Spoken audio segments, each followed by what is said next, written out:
अस्सलाम वालेकुम, आप देख रहे हैं दिन भर और मैं हूं जन्नत तब्शीर।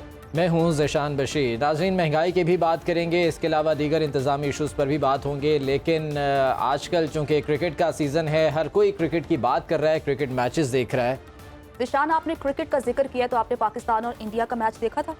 मैंने नहीं, पूरे पाकिस्तान ने भरपूर जोशो जज्बे के साथ वो मैच देखा था। लेकिन कुछ हुआ ऐसे कि ना पाकिस्तान जीता ना भारत जीता, बारिश जीत गई। जी हाँ, बिल्कुल। और जो मैच है वो बारिश की नजर हो गया। लेकिन शायकीन के लिए एक अच्छी खबर है, क्योंकि ज़का अशरफ की एशियन क्रिकेट काउंसिल के सदर को एशिया कप के बाकी मैचेस पाकिस्तान मुंतकिल करने की तजवीज़, और इस हवाले से उन्होंने जय शाह से बात भी की है, गुफ्तगू भी की है। टेलीफोनिक राब्ता हुआ है। ज़का अशरफ का कहना था कि श्रीलंका में बारिशों का इम्कान है, इसलिए एशिया कप जैसे बड़े टूर्नामेंट को मैचों के मुतासर होने से बचाने के लिए पाकिस्तान या दुबई में करवाया जा सकता है। पहले भी इस हवाले से डिस्कशन हुई थी कि पाकिस्तान में ये तमाम तर मैचेस हों, और अगर भारत पाकिस्तान में खेलने पर रजामंद नहीं होता तो ये मैचेस दुबई में खेले जा सकते हैं। और एक बार फिर से ज़का अशरफ की जानिब से ये तजवीज़ पेश की गई है और जय शाह की जानिब से कहा गया है कि वो इस हवाले से यकीन दहानी करवाते हैं कि वो इस पर गौर करेंगे, इस पर बात करेंगे। और अब देखना यह है कि फैसला क्या किया जाता है एसीसी की जानिब से, एशियन क्रिकेट काउंसिल की जानिब से। अब जो कि उन्होंने यकीन दहानी करवाई है कि वो इस पर बात भी करेंगे। इसी हवाले से मज़ीद बात करने के लिए हमारे साथ मौजूद हैं एंकर पर्सन और स्पोर्ट्स एनालिस्ट इरफान ज़हीर साहब। इरफान, आपको खुशामदीद कहते हैं। बारिशों के हवाले से ये कहा जा रहा है कि मज़ीद मैचेस भी मुतासिर हो सकते हैं। पाली किले में आज भी हमने देखा कि कुछ बारिश के इम्कानात ज़ाहिर किए जा रहे थे, तो किस हद तक ये इम्कान है कि दोबारा से वेन्यूज़ चेंज हो सकते हैं? इसमें डिस्कस करिए। सबसे ये है कि शायद करने की बात की गई है, श्रीलंकन बोर्ड से भी बात की है, एशियन क्रिकेट काउंसिल ने भी बात की है कि उसमें वेन्यू श्रीलंका के अंदर चेंज किया जाए। उसमें जो ज़्यादा कंसिडरेशन जो है वो हम्बनटोटा की ग्राउंड है, जहाँ में पाकिस्तान और अफगानिस्तान की सीरीज के 2 मैच खेले गए थे। वो सिटी से जरा दूर हटके है, उसका डिस्टेंस थोड़ा ज्यादा है, बट थोड़ी कम है। बट वो बारिशें बहुत कम होती है, ड्राई वेदर होता है। अब उसमें मुताबिक ये है कि सिर्फ रिजर्वेशन है वो इंडियन बोर्ड की है, इंडियन रादर कहना चाहिए। वो कह रहे हैं कि उधर फैसिलिटीज उस लेवल की नहीं है एक इंटरनेशनल प्लेयर लोगों को रिक्वायर्ड हो। पीसीबी ने भी आज बात जय शाह के साथ, जो सेक्रेटरी हैं क्रिकेट काउंसिल के, उनसे बात की है। उन्होंने कहा है कि आप किसी तरह न्यू को, अगर आप पाकिस्तान जो इंडिया के हैं वो आप एटलीस्ट यूएई के अंदर दुबई में करवा लें, बाकी मैचेस पाकिस्तान में शिफ्ट किए जाए ताकि हम कर दिए जाए, ताकि वर्ल्ड कप के अलावा आने को है प्लेयर के साथ ये सेवंट को देख रही है, तो ये किसी तरह भी मैचेस मिस नहीं होने चाहिए। तो इस पे पॉजिटिव रिस्पॉन्स दिया है, इस पे डिस्कशन करते हैं, देखते हैं क्या बिल्कुल इरफान, क्योंकि पाक भारत टाकरा एक हाई वोल्टेज टाकरा होता है, लेकिन जैसा कि भारतीय क्रिकेट बोर्ड का 4 रुकनी वक्त पाकिस्तान पहुंचा है और वो 2 मैचेस पाकिस्तान में देखेंगे। और अगर हम बीसीसीआई के सदर की बात करें तो उनकी जानिब से बयान दिया गया है कि हम पाकिस्तान क्रिकेट के लिए आए हैं, सियासत के लिए नहीं आए। तो क्या आने वाले दिनों में हम पाक भारत सीरीज पाकिस्तान की सरजमीन में देख सकते हैं? क्या इसको हम एक पॉजिटिव साइन समझे? ये जन्नत अभी थोड़ा अर्ली होगा बात कर वैसे, क्योंकि अभी उन्होंने ये जिस तरह कहा कि हम पॉलिटिकल नहीं आ रहे, क्रिकेट को बेटरमेंट के लिए आए हैं। मुझे जो लगता है ये एक खैर सेगाली का विजिट कह सकते हैं, जो डेलीगेशन है वो यही है कि वो वर्ल्ड कप को ज्यादा सिक्योर कर रहे हैं। ठीक है, इरफान ज़हीर हमें बता रहे थे कि ये कहना कबल अज़ वक्त है कि आगे आने वाले दिनों में पाक भारत जो सीरीज है पाकिस्तानी सरजमीन में हो सकती है या नहीं हो सकती। इरफान ज़हीर मौजूद है। इरफान, आपका बहुत शुक्रिया। आगे बढ़ते हैं और अब बात करते हैं अवामी मुश्किलात की, कि मुल्क में चीनी के बहरान का जिम्मेदार कौन है। इस सवाल के जवाब में नून लीग के सीनियर रहनुमा एहसन इकबाल का कहना है कि चीनी बरामद करने की इजाजत पाकिस्तान पीपल्स पार्टी के नवीद कमर की वजारत ने दी थी। सारी जिम्मेदारी नून लीग नहीं उठा सकती, हर शोबे में माफिया पैदा हो गए हैं, मुल्क को इनके कब्जे से आजाद कराना होगा। कहते हैं टैक्स लगाने से मुतालिक हर फैसले में इत्तेहादी जमातें बराबर की जिम्मेदार हैं। जबकि साबिक विफाकी वजीर बराए तिजारत नवीद कमर ने एहसन इकबाल के बयान पर रद्दमल देते हुए कहा कि हमें चीनी की बरामद के फैसले को मेरिट पर देखना होगा, फैसला दुरुस्त है या नहीं। चीनी बरामद करने की मंजूरी कोई एक वजारत नहीं देती। चीनी के वाफर ज़खायर का कहकर हुकूमत ने न सिर्फ चीनी माफिया को चीनी के बरामद की इजाज़त दी, बल्कि महंगी चीनी इम्पोर्ट की भी इजाज़त दे दी। इन जिम्मेदारों के खिलाफ किसी सतह पर कोई कार्रवाई हुई और न ही तहकीकात। जबकि दूसरी तरफ बलूचिस्तान से चीनी की स्मगलिंग का सिलसिला भी जारी है और चीनी महंगी होने के बावजूद हुक्मरान पर जून तक ना रहेगी। इस हवाले से सबसे पहले ये रिपोर्ट देखिए। चीनी माफिया ने हुकूमती इजाजत से ज्यादा चीनी बरामद की, जिस पर हुकूमत ने महंगी चीनी इंपोर्ट करने का फैसला कर लिया। चीनी माफिया ने मुल्क में मौजूद सस्ती चीनी को जरूरत से ज्यादा करार दिलवाकर हुकूमती इजाजत के तहत ज्यादा चीनी एक्सपोर्ट करके डॉलरों में मुनाफा कमाया। चीनी के ज़खायर कम होने पर अवामी टैक्स से महंगी चीनी इंपोर्ट करने की इजाजत भी हासिल कर ली गई है। वफाकी हुकूमत ने 220 रुपए किलो के हिसाब से 10 लाख मैट्रिक टन चीनी इंपोर्ट करने की इजाजत दे दी। महंगी चीनी की इंपोर्ट से कबल ही अवाम 185 से 230 रुपए फी किलो चीनी खरीदने पर मजबूर हो गए हैं। महंगी चीनी की इंपोर्ट के बाद चीनी आम शहरियों को किस कीमत पर दस्तयाब होगी कहना कबल वक्त है। अवाम पर इस इजाफा बोझ की ना तो चीनी माफिया, शुगर मिल मालिकान या किसी हुकूमती फैसला साजों से कोई इंक्वायरी की गई, ना कोई पूछगिछ की गई है।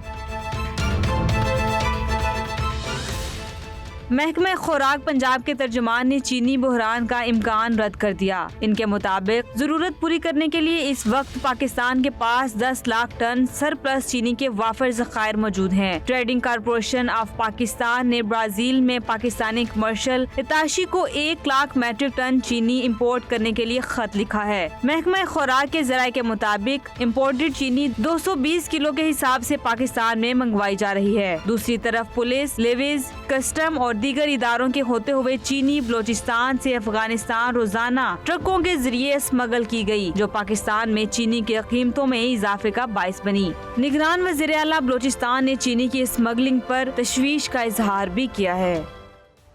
तो रिपोर्ट आपने मुलाहिजा की। ज़िशान, आपको याद होगा कि पाकिस्तान तहरीक इंसाफ के दौरे हुकूमत में भी इस तरह का एक स्कैंडल सामने आया था, क्योंकि पाकिस्तान शुगर मिल्स एसोसिएशन ने दावा किया था कि चीनी बहुत बड़ी तादाद में मौजूद है, इसलिए चीनी को एक्सपोर्ट किया जाए, पाकिस्तान ज़र मुबादला कमाएगा और पाकिस्तान की मईशत बेहतर होगी। चीनी माफिया के खिलाफ कार्रवाई और की दावा भी किया था कि डोमेस्टिक मार्केट में चीनी की कीमतों में कोई तब्दीली नहीं आएगी, लेकिन इसके बरक्स हुआ, चीनी की कीमतें डबल हो गई और उसके बाद कुछ हुआ यूं कि हम लोगों ने जो सस्ती एक्सपोर्ट की और महंगी चीनी इंपोर्ट कर दी। जी हाँ, बिल्कुल ऐसा ही है। और अब सूरत हाल ये है कि मुख्तलिफ शहरों में चीनी नायाब हो चुकी है, जहाँ मौजूद है वहाँ इंतहाई महंगी है। सबसे पहले हम कोयटा की बात कर लेते हैं। चीनी जहाँ 220 से 230 रुपए फी किलो में फरोख्त की जा रही है। मुहिबुल्लाह खान हमारे साथ मौजूद हैं, उनसे तफसीलात जान लेते हैं। वही बताइएगा कोयटा में क्या सूरत हाल है इस सिलसिले में? कोयटा शहर में भी महंगाई की जो लहर है वो बरकरार है और यहाँ पर जो ख़ासकर मज़दूर तबका है या दाड़ीदार तबका है वो इस महंगाई की लहर से शदीद जो है मुतासिर हो रहा है। अगर हम लोग यहाँ पर बात करें कोयटा शहर में और चीनी की, तो चीनी जो है इस वक्त शहर में फी किलो 220 से 230 240 रुपये फी किलो फरोख्त की जा रही है। हमारे साथ यहाँ पे शरीफ मौजूद है, उनसे जानते हैं कि वो महंगाई के हवाले से क्या कहेंगे। सर, क्या कहेंगे महंगाई के हवाले से? चीनी 220 से 240 रुपए फी किलो फरोख्त की जा रही है। हर चीज़ महंगा है, ट्रांसपोर्ट महंगा है, चीनी महंगा है और अशिया खुर्दनोश सख्त महंगा है। हम लोग सरकारी मुलाजिम था, पहले 3 टाइम खाना खाता था, अब सच पूछो कसम से कहता हूँ मैं अभी 1 टाइम खाना खाता हूँ। बात सुनिए यहाँ पर शहरियों की कि चीनी जो है यहाँ पर मिलता भी नहीं है और जो जहाँ पर मिल रहा है परचून या होलसेल में, तो वहाँ पर उनकी कीमत जो है 200 से ऊपर है। और यहाँ पर जो शहर के नवाई इलाके हैं या परचून दुकानें हैं, वहाँ पर तो चीनी 220 230 240 रुपये फी किलो जो है फरोख्त की जा रही है। जी, अगर हम पेशावर की बात करें तो पेशावर में भी चीनी की कीमतों में होशरुबा इजाफा हुआ है और वहाँ की आवाम भी काफ़ी परेशान है। क्या रद्द-ए-अमल है उनका, जानते हैं अपने नुमाइंदे काशिफ अजीज से। जी काशिफ। की तरह पेशावर में भी पेट्रोलियम मसनूआत की कीमतों में इजाफे के बाद चीनी की कीमतों को भी पर लग गए हैं। पेशावर में इस वक्त चीनी की फ़ी किलो कीमत 200 रुपये तक पहुंच गई है। शहरी काफ़ी ज़्यादा परेशान है और हुकूमत से गिले कर रहे हैं कि मज़ीद महंगाई के बम आवाम पर ना गिराए जाए। इसके साथ जो डीलर है उनका कहना है कि 2-3 दिन पहले पेशावर में चीनी की फ़ी किलो कीमत जो थी वो 180 रुपये तक थी और 2-3 दिनों में चीनी की 1 किलो कीमत में 20 रुपये इजाफा हुआ है, जो बहुत बड़ी तारीख़ी इजाफा है। और इसके साथ डीलरों का ये भी कहना है कि 50 किलो बोरी की कीमत जो थी वो आज से 1 हफ़्ता पहले 7,000 रुपये थी और अब 50 किलो बोरी की कीमत जो है वो 9,200 रुपये तक पहुंच गई है। शहरियों का ये कहना है कि अब गरीब आदमी के बस में नहीं कि वो अपने बच्चों के लिए 2 वक्त की रोटी कमा सके। जी, तो चीनी की कीमतें इस हद तक बढ़ चुकी हैं कि आम आदमी शदीद परेशानी से दो चार है। यूटिलिटी स्टोर्स की बात की जाए तो यहाँ पर भी चीनी नायाब है और जहाँ मौजूद है वहाँ पर इंतहाई महंगे दामों फरोख्त की जाती है, जिससे यकीनन लोगों को परेशानी का सामना है। किस तरह से लोग अपनी इस परेशानी का इजहार कर रहे हैं वो भी देखिए। पूरे दिन का 500 रुपये कमाते हैं तो इसमें घर का खर्चा किस तरह चला देगा। चीनी की कीमतों में दिन ब दिन इजाफा हो रहा है, ये हुकूमत सो रही है। इतनी महंगाई, चीनी तो मिलती नहीं है, आटा भी नहीं मिलता। और बच्चे निके छोटे छोटे कैसे वक्त पास करें हम? ना काम है ना रोजगार है कोई भी। जो बेरोजगार है उसका तो बेचारे का बेड़ा गर्क हुआ पड़ा है। इसका कोई वारिस नहीं है, ये लावारिस मुल्क बन चुका है। तबाही मचा चुकी है गवर्नमेंट। तनख्वाह ले आदमी की 25 से 30 हजार रुपए सैलरी है, वो तो मर चुका है गरीब। ऐसी कोई ऑक्सीजन बनाए जिसमें जो ना बंदा सूंघे और मरी है सांस लेके। हफ्ता 10 दिन में 20 से 30 रुपए किलो इजाफा हुआ है। आम आदमी के बस से चीनी की खरीदारी नामुमकिन बन गई। महंगाई इतना ज्यादा है तो चीनी रोज रोज महंगा हो जाएगा। गरीब आदमी दिहाड़ी भी नहीं मिलता है, घर का खर्चा बहुत ज्यादा है। चीनी, आटा, घी कुछ भी नहीं मिले हमें तो अवाम का रद्द-ए-अमल आपने जाना। उनका कहना है कि हर चीज़ महंगी हो रही है। और अगर हम कराची की बात करें तो कराची होलसेल मार्केट में भी चीनी की कीमतों में इजाफे का सिलसिला जारी है। इसी हवाले से मजीद बता रहे हैं हमारे नुमाइंदे हबीब खान। हबीब, कहिएगा कि वहाँ पर क्या सूरत हाल है?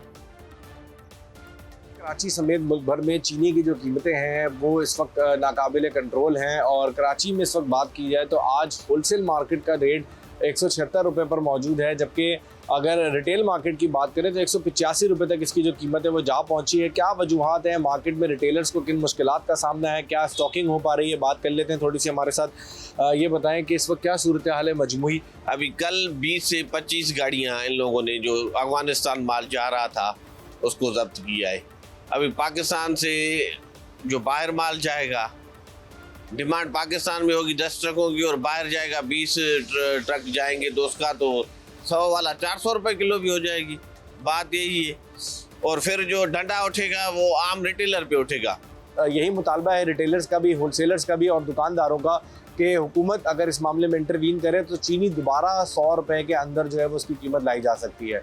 जी, कराची की सूरत हाल आपने जानी। लाहौर की अगर हम बात करें तो यहाँ पर भी कुछ मुख्तलिफ नहीं है। यहाँ पर भी चीनी इंतहाई महंगे दामों फरोख्त की जा रही है। 180 से 190 रुपये फ़ी किलो तक जा पहुँची है, जबकि महकमा खुराक भी इस हवाले से कुछ भी करने से गुरेजा दिखाई देता है। तो बात कर लेते हैं अपने नुमाइंदे मोहम्मद लुकमान से। लुकमान, बताइएगा कि अवाम का क्या रद्द-ए-अमल है, क्या कहते हैं वो, क्या मुतालिबात कर रहे हैं? चीनी की कीमत 200 रुपए के करीब पहुंच गई है। इस वक्त जो सबसे बड़ा सहारा किसी के लिए हो सकता था वो यूटिलिटी स्टोर थे, लेकिन यूटिलिटी स्टोर पर भी तकरीबन 3 माह के करीब हो गए हैं, चीनी नहीं मिल रही। लोगों के लिए अब 146 रुपए जो यहाँ कीमत है उसमें भी चीनी दस्तियाब नहीं। अवाम का क्या कहना है इस बारे में, उनसे बात करते हैं। यहाँ से 146 रुपये मिल रही है, बेनज़ीर इनकम टैक्स के हिसाब से 100 रुपये की है, लेकिन यहाँ पे भी अवेलेबल नहीं है चीनी बिल्कुल भी। ये चीनी जो कम से कम 3 माह से यूटिलिटी स्टोर पर नहीं आ रही, और मुल्क के जो 5000 यूटिलिटी स्टोर हैं वहाँ पे जो आटा तो शायद आजकल मिल जाता है लेकिन चीनी नहीं मिल रही। जी, लुकमान हमें लाहौर से बता रहे थे कि यहाँ पर भी सूरत हाल मुख्तलिफ नहीं है। चीनी महंगे दामों यहाँ पर फ़रोख्त की जा रही है और पूरे मुल्क का यही हाल है। उम्मीद करते हैं कि इंतज़ामिया और जो हुकाम बाला हैं वो इस सिलसिले में नोटिस लेंगे ताकि अवाम की परेशानी कम हो सके। वापस आएंगे ब्रेक के बाद। ब्रेक के बाद आपको वेलकम कहते हैं और अब आपको खबर देते हैं कि बाबूसर टॉप 13,700 फीट बुलंदी पर वाक़ है, जबकि वादी कागान का सड़क से मरबूत बुलंद तरीन मकाम है। ये सड़क आमतौर पर मई से सितंबर तक खुली होती है। बाबूसर टॉप की हुदूद थाना जल में लैंड स्लाइडिंग से रास्ता बंद हो गया है, जिससे सैकड़ों गाड़ियाँ वहाँ पर फंस गई हैं। ज़िला इंतज़ामिया रास्ता क्लियर करने में मसरूफ़ है, जबकि सड़क से मलबा हटाने का काम भी जारी है। दूसरी जानिब डिस्ट्रिक्ट पुलिस मानसहरा ने मकामी अफराद और सयाहों के दाखिले पर पाबंदी आयद कर दी है। लैंड स्लाइडिंग का वाक़या पेश आने के बाद इंतज़ामिया को फौरी तौर पर आगाह किया गया, जिसके बाद ये मशीनरी हरकत में आई है और यहाँ से लैंड स्लाइडिंग अब क्लियर करने की कोशिश की जा रही है। बताया गया है कि यहाँ पर सैकड़ों सयाह हैं जो कि इस लैंड स्लाइडिंग के बायस फंस गए हैं, जिनमें ख़वातीन और बच्चे भी शामिल हैं। यहाँ पर कई गाड़ियाँ ऐसी हैं जो कि फंस चुकी हैं। अब देखना ये है कि सड़क को कब तक क्लियर करवा लिया जाता है, जबकि जो सयाह हैं उनके दाखिले पर अब यहाँ पर पाबंदी आयद कर दी गई है। बताया गया है कि लैंड स्लाइडिंग के मज़ीद खदशात हैं यहाँ पर, और इस तरह का मौसम है कि मज़ीद जो यहाँ पर हादसात खुदा न खास्ता रूनुमा हो सकते हैं। मानसेरा से बिलाल फरीद खान हमारे साथ मौजूद हैं, उनसे मजीद इस हवाले से जान लेते हैं। बिलाल, बताइएगा क्या सूरत हाल है, ये रेस्क्यू कार्रवाइयाँ कहाँ तक पहुँची हैं?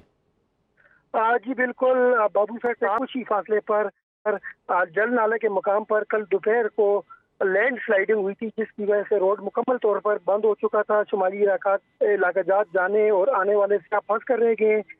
और अभी इसमें जो हमारी इंतजामिया से बात हुई है तो आज जाके उन्होंने रेस्क्यू ऑपरेशन शुरू किया है। तो जो स्याह फंसे हुए इनमें कसीर तादाद बच्चों की, खवातीन की और बुजुर्ग शहरियों की है। इसके अलावा जो शुमाली इलाका जाने वाले। बिलाल, आप साथ रहिएगा। महजम खान हमारे साथ मौजूद हैं जो कि इंस्पेक्टर हैं कागान डेवलपमेंट अथॉरिटी के, उनसे इस हवाले से बात कर लेते हैं। बहुत शुक्रिया महजम खान साहब, आपके वक्त का ही फरमाइएगा अभी तक की क्या सूरत हाल है, मशीनरी किस हद तक यहाँ पर फ़ाल है और यहाँ से लोगों को निकालने की कोशिश की जा रही है? जी अस्सलाम वालेकुम। वालेकुम अस्सलाम। सबसे पहले तो इस तरह है कि ये जो लैंडस्लाइड है ये गिलगित बल्तिस्तान की साइड पर है। बाबूसर टाप से 5-6 किलोमीटर उस तरफ है, गिलगित बल्तिस्तान की साइड पे, चलास वाली साइड पे ना जी। तो कागान वैली में तो ऐसा जो टूरिस्ट तक नहीं है, लेकिन उनको बाबूसर टाप जाने से पहले ही रोक रहे हैं ताकि वहाँ पर आगे ट्रैफिक जैम का इशू ना हो, क्योंकि रास्ता तो बंद है। लेकिन वो चलास गवर्नमेंट की तरफ से मशीनरी वहाँ पर काम कर रही है। तो स्लाइड थोड़ी ज़्यादा है, तकरीबन ये 1-2 दिन और इस पर लगेंगे इसको क्लियर करने में। फिलहाल जो है बेसर के मुकाम से जितनी भी टूरिस्ट कागान वैली की तरफ जा रहे हैं। महजम साहब, ये बताइएगा कि आइडिया क्या है, कितने लोग जो है वो फंसे हुए हैं इस लैंड स्लाइडिंग की वजह से? सर लोग अभी जो ये स्लाइड एक्चुअली कल आई थी ना, तो उसके बाद लोगों को डायरेक्शन दे दी की थी, उनको लोगों को डायरेक्शन दी थी कि वो शार रेशम को इस्तेमाल करें और उस तरफ से जिन्होंने गिलगित जाना है तो वो शार रेशम की तरफ से जाए। तो ऐसा हमारी कागान वैली में लोग इस टाइम फंसे हुए नहीं है, सिर्फ उन्हें बेसर के मुकाम से आगे नहीं जाने दे रहे ताकि ट्रैफिक जैम के इशू न हो। बाकी हमारी कागान वैली के तमाम रास्ते खुले हैं। और ये जो लैंडस्लाइड है ये एक्चुअली गिलगित बल्तिस्तान के एरिया ब्यामर में है ना। अच्छा सर, बताइएगा कि ये अब इमदादी कार्रवाइयाँ कब तक जारी रहेंगी, कब तक रास्ते को क्लियर करा लिया जाएगा? मशीनरी जो गिलगित बल्तिस्तान गवर्नमेंट की तरफ से मशीनरी वहाँ पर काम कर रही है। तो ये जो एक्चुअली जो जगह है ना, उस जगह का नाम जल उस जगह का नाम है और ये थक नाला के मुकाम पर है। वहाँ पर फ्लैश फ्लडिंग हुई थी, वो सारा जो फ्लैश फ्लडिंग का मटेरियल जो रॉ मटेरियल होता है वो रोड पर आ गया था। उस वजह से काफ़ी जो ह्यूज किस्म की जो लैंडस्लाइड थी, मशीनरी काम कर रही है उस पर। तो फिलहाल टूरिस्ट एज सच कोई स्टक नहीं है, उनको वापस किया जा रहा है, वो नारायण आते हैं, बाकी हर साइड पे जा सकते हैं जितनी भी टूरिस्ट डेस्टिनेशन पे। ठीक है, तो सिर्फ बाबूसर टाप को क्लोज किया। ठीक है, तो अभी क्या ये जो टूरिस्ट हैं इनके लिए कोई एडवाइजरी बाकायदा तौर पर जारी की गई है? कहाँ पर इन्हें रोका गया है, कहाँ एक हद से आगे जाना इन्हें मना किया गया है? कोई एडवाइजरी इस सिलसिले में? सर इस तरह कि ये मून रेस्टोरेंट बेसर के मुकाम पर वहाँ पर पुलिस की चेक पोस्ट है, वहाँ से आगे टूरिस्ट को नहीं छोड़ा जा रहा कागान वैली में। वहाँ तक टूरिस्ट अपना एंजॉय कर सकते हैं। टूरिस्ट जरूर आए कागान वैली में, कागान वैली के रास्ते सारे खुले हैं। तो ये जो लैंडस्लाइड है ये ब्यामर में है, चलास वाली साइड पे। कागान वैली के रास्ते सारे खुले हैं, लेकिन वहाँ पर गवर्नमेंट काम कर रही है। तो लैंडस्लाइड थोड़ी बड़ी है, तो होपफुली 1 या 2 दिन में वो लैंडस्लाइड क्लियर हो जाएगी और ये वाला रास्ता भी ओपन हो जाएगा। ठीक है, तो देखने वालों के लिए ये भी बताइएगा महजम खान साहब कि मौसम जो है क्या ये फिजिबल है इस वक्त टूरिस्ट के लिए इन इलाकों में जाने के लिए, चूँकि इस किस्म के हादसा खुदा ना खास्ता दोबारा ना पेश आए कोई? नहीं सर, ये तो नॉर्मल जो पोजीशन है यहाँ पर ये लगी रहती है फ्लैश फ्लडिंग। ठीक है, इन एरियाज में फ्लैश फ्लडिंग नॉर्मल सी बात है। और मानसून तो वैसे भी गुजर चुका है, उसमें थोड़ा रिस्क होता है। तो आएगा टूरिस्ट टाइम बिला झिझक आए, कोई इशू नहीं है। मशीनरी 24/7 हर जगह मौजूद होती है, हमारी वैली में भी, आगे भी तमाम रूट पे गवर्नमेंट की तरफ से मशीनरी मौजूद होती है। तो ये मिस है पे थोड़ा सा स्लाइडिंग बड़ी आ गई है, फिर थोड़ा टाइम इस पे लग रहा है। तो जीबी गवर्नमेंट इसको देखती है, ब्यामर गवर्नमेंट, डिस्ट्रिक्ट गवर्नमेंट भी, तो वो भी लगे हुए हैं। लेकिन हमारी तरफ से हमने टूरिस्ट को वापस नारायण ले आए हैं, वहाँ पर वो अपना एंजॉय कर रहे हैं, कोई इशू नहीं है, सारा कुछ इजीली मिल रहा है। ठीक है, महजम साहब साथ रहिएगा। बिलाल फरीद खान हमारे नुमाइंदे हमारे साथ हैं, वो भी इस बारे में बता रहे हैं। बिलाल, ये बताइएगा कि ताज़ा तरीन सूरत हाल क्या है यहाँ पर, अभी कितना वक्त दरकार होगा यहाँ से ये रोड क्लियर करने में? जी बिल्कुल, अभी इंतजामिया जो है वो हरकत में आ चुकी है और इंतजामिया का कहना यही है कि स्लाइडिंग चूँकि काफ़ी ज़्यादा है तो इसमें मजीद 1 से 2 दिन लगेंगे रोड को बहाल करने में। तो क्या यहाँ पर भारी मशीनरी मौजूद है जिसके ज़रिए से रोड क्लियर की जा रही है? जी बिल्कुल, कल तक तो मशीनरी नहीं थी, लेकिन आज मशीनरी वहाँ पे मंगवा दी गई है और काम रेस्क्यू ऑपरेशन स्टार्ट कर दिया गया है। ठीक है, बिलाल फरीद खान मानसेरा से हमारे साथ मौजूद है, बहुत शुक्रिया आपका। महजम खान साहब इंस्पेक्टर डेवलपमेंट अथॉरिटी हमारे साथ मौजूद थे, आपके वक्त का भी बहुत शुक्रिया। तमाम तर सूरत हाल के हवाले से हमें उन्होंने आगाह किया है। जिशान, आगे बढ़ते हैं और अब महकमा खुराक सिंध की एक गजब करप्शन की एक अजब कहानी मैं आपको सुनाती हूँ। और कहानी ये है कि महकमा खुराक सिंध की जानिब से बैंकों से कर्ज लेकर खरीदी गई गंदम की 2,66,000 बोरियां गायब होने का इंकशाफ हुआ यहाँ है। पर इंटरेस्टिंग फैक्ट ये है कि मुल्क में आटे का भी बहरान है, गंदम का भी बहरान है और एक जानिब बैंक से कर्ज लेकर ये गंदम खरीदी गई थी जो कि गायब हो गई है। जबकि चोरी होने वाली गंदम की मालियत 2 अरब 67 करोड़ रुपए बताई जा रही है, जो कि एक बहुत बड़ी रकम है। एक तरफ तो हम दावा करते हैं कि गंदम की किल्लत है। इसी तमाम तर मामले पर बात करते हैं अपने नुमाइंदे अरबाब अली चांडियो से। अरबाब, इस खबर की अब तस्दीक हो चुकी है कि गंदम की बोरियां चोरी हो गई हैं। क्या इस मामले की तहकीकात का आगाज कर दिया गया है? मालूम हो सका कुछ? जी बिल्कुल, इस बात की तो तस्दीक हो गई कि तकरीबन 2 अरब 67 करोड़ रुपए की जो गंदम है वो यहाँ से गायब की है।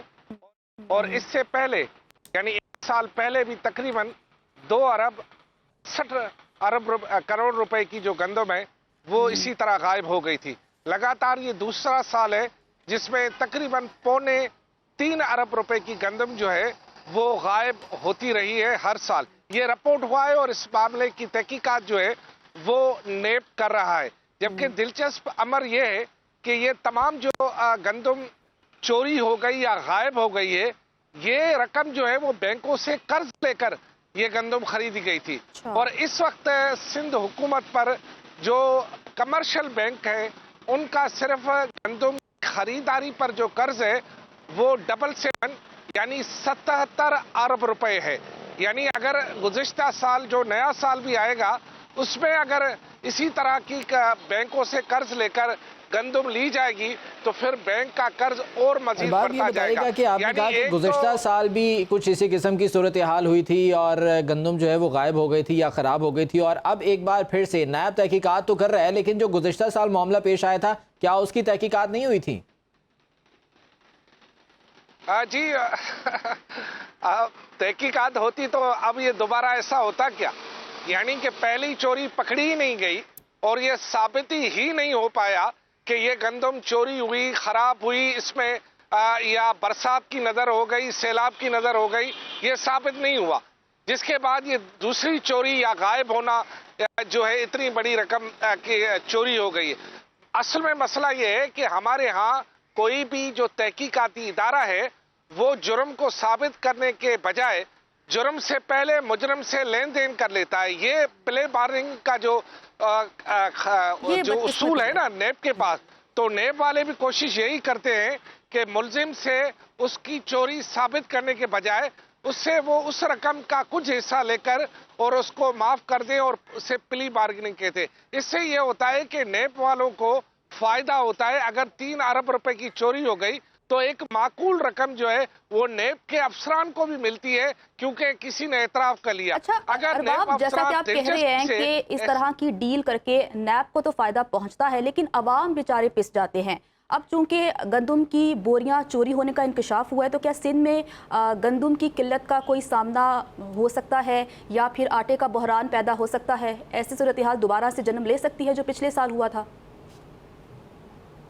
जी बिल्कुल हो सकती है, क्योंकि जब अरबों रुपए की गंदम जो है जिनमें लाखों टन गंदम हो वो अगर चोरी हो जाए एक ही वक्त में या गायब हो जाए या उसका कोई हिसाब किताब न मिले तो गंदम का बहरान तो होगा। आपको बताएं कि इस साल भी सैलाब के बावजूद सिंध में बम्पर क्रॉप गंदम हुई, लेकिन उसके बावजूद आपने देखा आटे का रेट कहाँ पहुंचा हुआ है। जबकि यहाँ जैसे कि आप पहले ही रोजाना चीनी की बात कर रहे हैं, इस वक्त सिंध में जो है इतनी घना हुआ है कि इतनी चीनी पैदा हुई है जो कि इस वक्त भी पड़ी हुई है यहाँ पर शुगर मिल के पास। लेकिन चीनी का बहरान देखे तो ये एक पूरा माफिया है।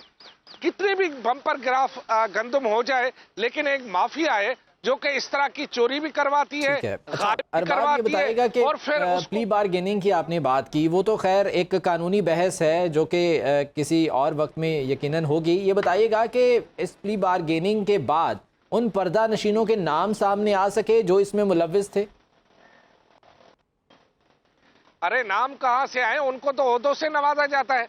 मैं आपको कई नाम गिनवा सकता हूँ। सिंध में ऐसे भी अफसरान हैं जिन पर चोरी साबित हुई, उन्होंने मान लिया हमने चोरी की, उनसे हिस्सापति हो गई, उनको दोबारा महकमों में लगाया गया। तो असल मसला ये कि सजा और जजा का जो उसूल है वो लागू ही नहीं होता, तो चोर चोरी से कैसे बाज आएगा।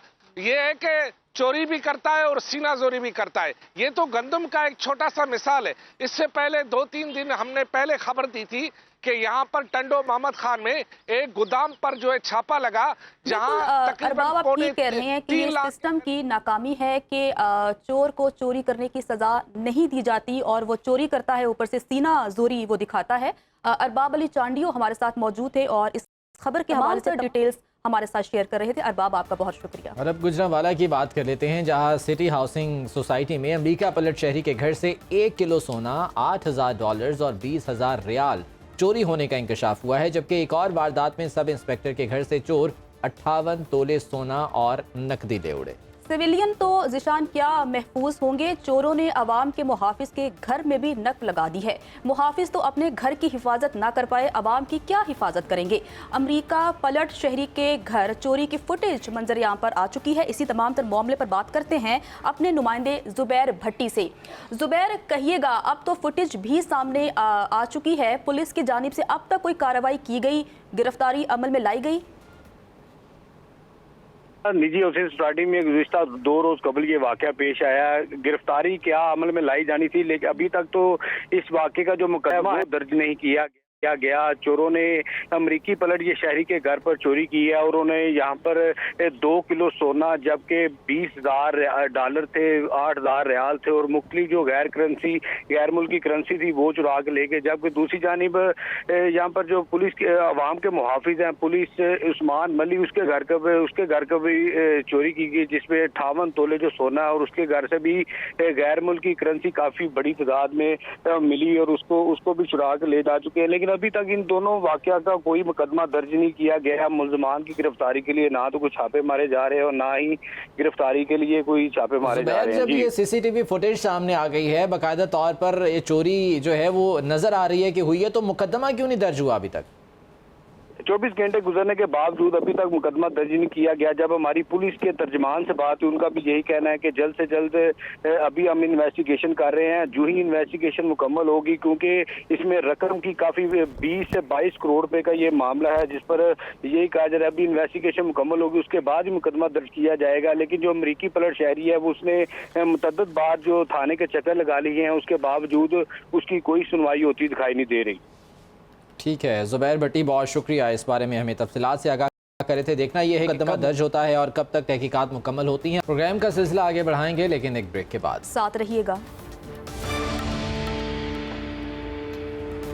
ब्रेक के बाद आपको वेलकम कहते हैं। नाजरीन, ओकाड़ा से खबर देते हैं आपको कि ओकाड़ा में मुनशियात फरोशों के खिलाफ बड़े पैमाने पर क्रैकडाउन में गुज़श्ता चंद माह के दौरान जिला भर में 12 मन से ज़ायद चर्स, 26 किलो अफ्यून और हज़ारों लीटर शराब बरामद की गई है।